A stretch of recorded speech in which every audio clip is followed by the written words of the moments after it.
Barack Obama se je mami Američanki in očetu Kenijcu rodil na Havajih. Oče je kmalu zapustil družino, z materjo pa sta se preselila v Indonezijo, kjer sta preživela več let. Pri 10 letih se je Obama vrnil v ZDA, kjer so za njegovo vzgojo skrbeli stari starši. Bil je zelo priden učenec, izkazal pa se je tudi kot dober košarkar. Izšolal se je za pravnika in strokovnjaka za politiko ter si ženo Michelle ustvaril družino. Kot dober govorec je kmalu prodrl v svet politike in zasedel več pomembnih političnih mest.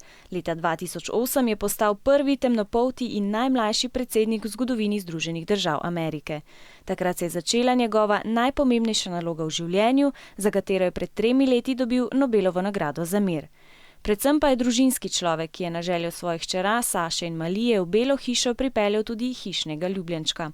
Kot politik pa je se ljudem približal s tem, da ni skrival svojih hobijev in razvad, je velik ljubitelj glasbe in zabave.